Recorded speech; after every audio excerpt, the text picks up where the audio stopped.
السلام علیکم، ہمارے چینل میں خوش آمدید۔ دیوانگی ڈرامے کا اگلی ایپیسوڈ کا پرومو آ چکا ہے، جس میں نگین کی بددعائیں پوری ہونا شروع ہو جاتی ہیں۔ سلطان پوری طرح سے تباہ ہو چکا ہوتا ہے، کوئی بھی اس کا اپنا نہیں بچتا۔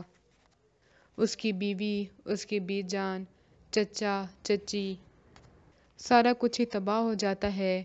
چچا بھی اس کو اپنے آفس سے نکال دیتا ہے۔ تب اسے نگین کی معافی سب کچھ یاد آ رہا ہوتا ہے کہ میں نے بھی اس کا سب کچھ اسے چھین لیا تھا اور اب مجھ سے بھی میرا سب کچھ چھین گیا ہے۔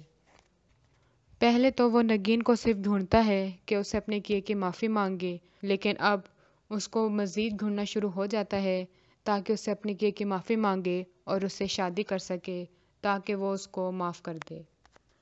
وہ نگین سے شادی اس لیے بھی کرنا چاہتا ہے کیونکہ وہ نہیں چاہتا کہ اس کی بچی نرمین کی طرح بنے اور نانی اس کو پالیں اور اس کو نرمین کی طرح بنائے۔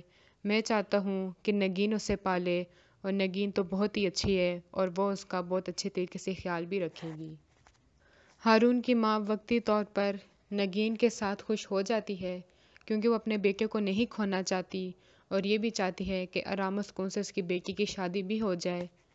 دولہے والے ہارون کے گھر آتے ہیں، لیکن وہاں پہ جب نگین لڑکے والوں کو دیکھتی ہے تو پریشان ہو جاتی ہے کہ یہ تو وہی شخص ہے جو کہ سلطان کا بیسٹ فرینڈ ہے اور سلطان تو بہت ہی برا شخص ہے، تو یقیناً اس کا دوست بھی ایسا ہی ہوگا۔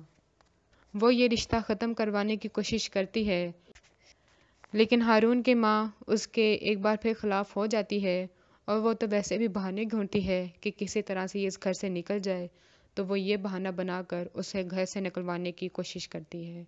اگلی ویڈیو تک کے لیے اللہ حافظ۔